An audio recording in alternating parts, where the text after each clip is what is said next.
እሺ ማሚ አታስቢ። አደይንም ጋድ ፕሊዝ ዴቪን አደራው።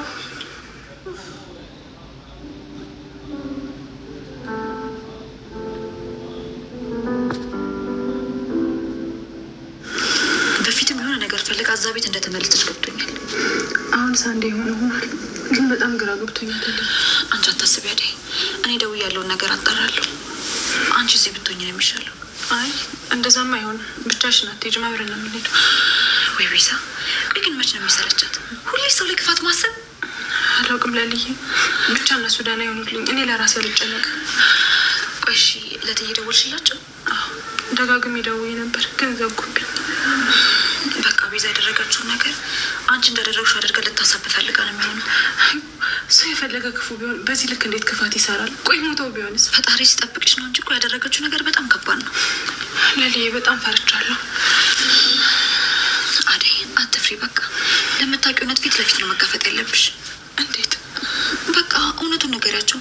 ሰላም ጤና ይስጥልኝ። ውድና የተከበራችሁ ውድ አድማጮቼ በዓለም ዳርቻ የምትገኙ ሰላም ብያለሁ። ሰላማችሁ በጥፍ ይብዛልኝ። ለቤት አዲስ ከሆናችሁ ሰብስክራይብ በማድረግ የደውሏን ምልክት በመንካት ቤተሰብ ሁኑ። ነባሮችም እንደተለመደው ላይክ፣ ሼር ማድረጋችሁን እንዳትረሱ። እስከ መጨረሻው ተከታተሉኝ። ሀሳብ አስተያየት ጻፉልኝ። ዛሬ ይዤላችሁ የመጣው ሰራተኛዋ አደይ የሚለውን ነው። ቤዛ መረዘቻቸው ዴቭንና ፍቅርን። ታዲያ አሁን መረዘሻል የተባለችውና እየተጨነቀች ያለችው ደግሞ ሌላኛዋ አደይ ናት። አደይ በፍጹም በዚህ ስራ ውስጥ ይሆናል ብላ ባታስብም ባታልምም፣ ቤዛ ግን በነበራት ቀረቤታ አልወደደችውም። ቤዛም በፊትም ዴቭ ይበላዋል ብላ ባታስብም የሰጠቻት ግን ለአደይ ነበረ። አደይም ደግሞ ዛሬ ምግብ አልበላችውም። ዴቭም ያንን ምግብ ወደ መኝታ ክፍል ገብቶ ወስዶ ያንን የተመረዘ ምግብ በልቶ ራሱን ስቶ ወድቋል። ለፍቅርም በድጋሚ እናትሽ ቤት ላይ ትሞችበታለሽ እንጂ አትኖሪበትም በሚል ዛቻ ምግቡን ጨምራ ሰጥታ ሁለቱንም መርዛ ለመግደል ራሳቸውን እንዲስቱ አርጋቸዋለች። ወደ ሕክምናም ሲሄዱ የተመረዘ ምግብ በልታቸዋል ብላ ታዲያ ምግብ ሰሪዋ ብዙ ጊዜ እዛ ቤት አደይ ስለሆነች ቤተሰቡን በሙሉ አደይ ናት የመረዘችው በሚል ነገር ደምድመውባታል። ምንም ቢሆን ዴቭን እንዴት መርዘዋለች? ዴቭ በአሁኑ ላይ ምግቡን ተቀብላ እንጂ ምንም ነገር በጥላቻ የምታየው ነገር አይመስለኝም። በጥላቻ ታየውም እጅግ በጣም አዝናለች። እሷም ብዙ እቅዶች ከሱ ላይ ስላላት ይሄ ነገር ተከስቶ ስታይ በጣም አዝናለች፣ በጣም አስባለች። የፍቅር እናት አሁን ላይ አደይንም ሆነ ቤዛ ላይ እጇን ቀስራለች። ቤዛም ደግሞ ሆስፒታል አብራ እያለች እያጨበጨበች እያስመሰለች ነው። ታዲያ መርዝ እንዴት ትመርዛቸዋለች? እሷ ካልሆነች ማ ይሆናል? እኔማ በምግብ ስራ አልነበርኩም አሁንማ ስትል አድምጠናታል፣ ሰምተናታል። ታዲያ የፍቅር እናት በፍጹም ከአንቺም ቢሆን አንቺም ሆንሽ አደይ እጃችሁ ይኖሩበታል እርግጠኛ ነኝ። አሁን ደግሞ ዝም ብለሽ አትለፍልፊ፣ ዝም በይ ብላ ኮስተር ብላ ነግራታለች። ቴናም አብራ እያሽቃበጠች ነው። ዴቪዬ ዴቪዬ እያለች እንዳቀደችለት ሁሉ እሷ ስለነበረች መኝታ ክፍሉ ገብታ ያየችው። ታዲያ ቅውጥ ያለ ጸብ ተፈጥሮ ነበረ። ያኔ ፍቅር እናት መታ ሁኔታውን ጠይቃ እዚህ ክፍል ገብታ ትረብሸዋለች ስትል አንቺስ ብትሆኚ እዚህ ክፍል ለምን ተገኘች ስትል አደይን ጠይቃት ነበር። አደይም ታዲያ በጣም ተጨንቃለች። በሆኑ ሰዓት የዴቭ የተፈጠረበት ነገር እጅግ በጣም የሚያሳዝን ሁኔታ፣ ሁሉም እጃቸውን የቀሰሩት እንግዲህ አደይ ላይ ነው። ሮዝም ብትሆን ዴቭን አይታ የምታምነው ነገር የለም። አንቺ ነሽ የተረገምሽ፣ አንቺ ነሽ የመረሽው፣ ሌላ ማንም ሊያረግ አይችልም። ታዲያ እንዴት ትመረሻለሽ እያለቻት አንገቷን አንቃት ነበር። ሙሉ ለሙሉ ቤዛን ሲሆን ያሰበችው አደይን ነው። እንግዲህ አይጥ በበላ ዳው ተመታ በሚለው ማለት ነው። ሌላው አደይና ሌሊ አምልጠዋል። ሮጠው ከሚከታተሏቸው አክስቶቻቸው ጠላቶች ሮጠው በስንት መምከራ አምልጠዋል። ነገር ግን አንወጣም ብለው የመጨረሻው ውጤት ይሄ ነው። ስለዚህ ራሳችን መጠበቅ አለብን ብለው ከዚህ በላይ አደገኛ ሰው ናት ስትል እየነገረችውና አዎ ትከታተለኛለች ሲላት ነበር የሰማነው። ቡሬና ሊሊ ደስ የሚል ጊዜ እያሳለፉ ነው። ታዲያ አሁንም ግን ቤቱ ተመልሶ መጥቷል። አሁን ላይ ጓደኞቼ ጋር ወጣ ብዬ መገናኘት አለብኝ ብሎ ስልክ ተደዋውሏል። ይሄ ነገር ግን ለእሷ ደስ አላላትም። ምንድን ነው ስትል ስራ እንዲሰሩ እየነገራት ነበረ። ስራው ምን አይነት ስራ ነው የምትሰሩት? ደግሞ አሁን ስርቆት እንዳይሆን ወንጀል እንዳይሆን ስትል ምንም እንኳን ጥሩ ነው ብዬ ባልነግርሽም ሰዎችን ግን የሚጎዳ ነገር እንዳልሆነ እነግርሻለሁ፣ የራስ ሰው ነው እያለት ሊሊ በአሁኑ ሰዓት በጣም ትልቅ ነገር ነው የምታስብለት። ብዙ ነገሮችን አረግልሃለሁ የሚል ነገርም አላት።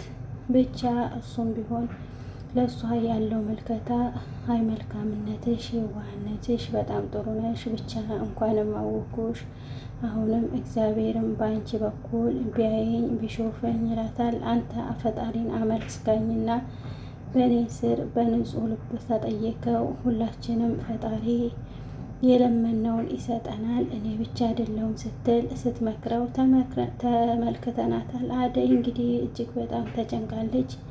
ወደ ስልክም ስደውል ወደ ፍቅር እናት ልታነሳላትም አልቻለችም። ታዲያ እኔ ነኝ በእኔ ስጋት ነው እኔ ነኝ ተባልኩኝ እያለች ወደ ለምለም ሄዳ የተፈጠረውን ነገር ስትነግራት እጅግ በጣም እንዳዘነች ነግራታለች። ነገር ግን አደይ ምንም እንደማታረግ ይታወቃል። አሁን ላይ ዝም አንልም፣ እንዳረግሽ ሁሉ እውነታውን ሄደን እንናገራለን ብላ እያለቻት ስለነገረቻት የቤዛን ተንኮል ምግቡን እንዴት እንደሰጠቻት እያስታወሰች ነበር አደይ። ታዲያ ይህን ማድረጓ እጅግ በጣም ነው የሚያስጠላው የሚያናድደው። ታዲያ ይህን ከነገረቻት በኋላ ሊሊ በአሁኑ ሰዓት እንደምታስረዳትና እንደምታገዛት ተነሽ እንሂድ ብቻ አታድርጊው እንጂ ምን አሳሰበሽ እያለቻት እያበረታታቻት ነበረ። ሌላው ደግሞ ደመቀና ኪንጎንም አግኝታ የተፈጠረውን ነገር ስትነግራት ደመቀ እንደሆን የራሳቸው ጉዳይ፣ አንቺ እንደሌለሽበት ውስጥሽ ያውቀዋል፣ ስለዚህ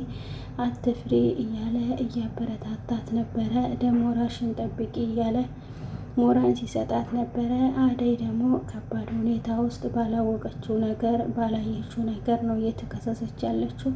ቤዛ እንግዲህ የተንኮል ጥግናት አሁን ላይ አደይ እንዳረገችው ነው እየተከራከረችው ያለችው እያስመሰለች ሁሉን ነገር ለአደይ እንዳላዘጋጀች ሁሉ ዴቭም ደግሞ አሁን ላይ ሲመረዝ አደይ ናት የሚል ነገር አብራ እያሽቃበጠች ነበረ። የፍቅር እናት ስለ ልጇ አሁን እየተጸጸተች ነው። በድላችኋት ለካ ስትል እየተናገረች ነበር። የልጄን ሀሳብ አልሰማም ብዬ ለካ እውነቷን ነበር፣ እናንተ ትበድሏት ነበር እያለች ስትናገር ስትጸጸት ሰምተናታል። በእውነቱ ሁለቱም በጽና ታመው ሆስፒታል ውስጥ ነው ያሉት። እንግዲህ ይህን ምግብ ደግሞ ተመሳሳይ ሰሀን ተመሳሳይ ምግብ እኔ ዴቭ ክፍልንም አይቼዋለሁ። የተደረገ ነገርም አለ፣ ግን ማንኛችሁ ናችሁ የሚለው ነገር ነው እንጂ ያልተለየላት እንጂ እቺ እንግዲህ ጠጋ ጠጋ ስትል አደይ የዴቭን ጠጋ ጠጋ ማለት በጣም ሙሉ ለሙሉ እሷ እንዳረገችው አሸናፊም ቢሆን ነግረዋለች። እንዳስታወሰችም ምግቡን እንዳቀረበችውም ትንሽ ትንሽ እያሰበች ነበረ። ታዲያ እንግዲህ ቴናም ደግሞ እየተናገረች ነበር። ቴና ቤት ውስጥ አላስገባሽም ብላ ስለነበር በአሸናፊ ላይ ጥላቻ አለባት። ታዲያ አሁን እናትየዋም ከዴቭ ቤት ውስጥ መታ ተራርጌ ነው ማባረራቸው እያለች እየፎከረች ነበር። እኔ ባዝን ልጄን ሊገሏት ነበረ እያለችም አሸናፊንም መታ አደይ የት ናት ስትል እየጠየቀች ነበረ። በጣም ሲጨንቃት ወጥታ ነበር እያለ ሲላታል። ተገባችበት ገብተህ ካውጣት ለምን አባክ ለቀካት እያለች እኔ ሰርተክ እንድበላ ብዬ እንጂ አንተም ደግሞ ተባባሪ ነክለካ በወንጀሉ ስትል ስትናገር እያለቀሰ ነበር መልስ የሚሰጣት። በሚያሳዝን ሁኔታ ነው እንግዲህ ቀጥ ብለክ አሁን ቀስ ብለክ ውጣ፣ ስለነበረን ቆይታ በጣም ነው የማመሰግነው እያለች ጥበቃ ስራውን እንግዲህ ከስራው እንዳባረረችው ስትነግረው በቃ ይሄ ነው የኔ ነገር፣ እኔ በእናቴ በምዬ ምልልልሻለሁ አይደለሁም፣ እኔ አደይም እንደማታረገው እርግጠኛ ነኝ እያለች ሲነግራትም አሁን ላይ እንግዲህ የፍቅር እናት ውስጧ ሊያምንና ሊቀበል አልቻለም። ያው ከባድ ሁኔታ ውስጥ ነው እና ያሉት ፍቅርና አደይም ማለት ነው። ታዲያ ይሄን የሰማውም አሸናፊ እያለቀሰ ስራ ሲቀጠር የተነገረውን ነገር እያስታወሰ ያኔ ምን ያህል ደስተኛ ሆኖ ስራውን እንደተቀበለ እያሰበ እያለቀሰ በጣም እያዘነ ሲወጣ ሩታ ተከትለው ነበር። ሩታም ደግሞ አሹ እያለች እየጠራችው እውነታውን ብታምኑም ባታምኑም እመኑ፣ አደይ ይሄን ነገር አታረግም፣ እኔም አላረገውም፣ ምንስ አርገውኝ ነው እንዲህ የምፈጽመው እያለ ልክ ልኩን እውነታውን ነግሯት እሷም እሱን ስታዳምጠው መንገድ ላይ ተመልክተናል። በኋላ ላይ ግን የሚያሳዝን ሁኔታ ላይ ነው ያለው። የሚያሳዝን ሆኖ እየሄደ ተመልክተነዋል። ታዲያ መውጣት አልነበረበትም አሸናፊ። ቢያንስ ሁኔታው ታውቆ ቢቀመጥም ቢሰራም አንዳንድ ነገሮች ሳይታወቁ ለምን ቀድማ አባረራችሁ? ከዛ ቤት ጥበቃውን ቢሆንም ቤዛ እንግዲህ እሱ ቢያንስ እዛ ቤት ቢሆን አንዳንድ ነገሮችን ሲወጡ ሲገቡ ሁኔታዎችን ይከታተል ነበር የሚል ነገር አስበናል። ነገር ግን ደግሞ እሷ ቀድማ አሯሩጣ አስወጥተዋለች። መንገድ ይዘጋል አልተባለች እንግዲህ ቶሎ ብላ የምታስወጣው ቢሆንም እንግዲህ እሷ እንደመረዘቻቸው ቢታወቅም መጀመሪያ ላይ ዴቭ አሁን ላይ ከነቃ ፍቅርን ብትሆን አደይ እንዳልሆነች መጨረሻ ላይ ታውቀዋለች ብዬ አስባለሁ ከእሷ ጋራ። ምክንያቱም እያዘጋጁ ነበር ልትመረዘው ስለምታውቅ ተንኮሏን፣ ፍቅርም ደግሞ ማለት ነው ለአደይ ነበር የተዘጋጀው። እነሱ ከነቁ እውነታውን ታውቃለች ብዬ አስባለሁ። የፍቅር እናትም ሌላ ጸጸት ነው የሚሆንባት። በእርግጥ አደይም አንቺ አርገሽዋል ብላ ብትናገራትም ብትቆጣትም ሌሎቹ ሲናገሩ ግን አትፈልግም። የአሸናፊን ማባረር ግን በጣም ያሳዝናል። እንደሚጸጽታትም እርግጠኛ ነኝ። እንግዲህ የማንዘነጋው ነው ማለት ነው። መንቃታቸው ደግሞ የማይቀር ነው እንግዲህ ፍቅርና አደይ ማለት ነው። ስለዚህ ዴቭም ያስታውሳል መጀመሪያ ላይ ያን ምግብ እንዴት እንደበላ። ፍቅርም ብትሆን ያንን ምግብ ያዘጋጀችው ቤዛ እንደሆነች ታስባለች ብዬ አስባለሁ። አደይን ሊመርዙ እንደተዘጋጁ እንደተመካከሩ ታስታውሳለች። ስለዚህ እውነታው ይወጣና ቤዛ በእርግጥ ከዛ ቤት ቀድማ ልትወጣፋ ትችላለች ስራዋን ስለምታውቅ።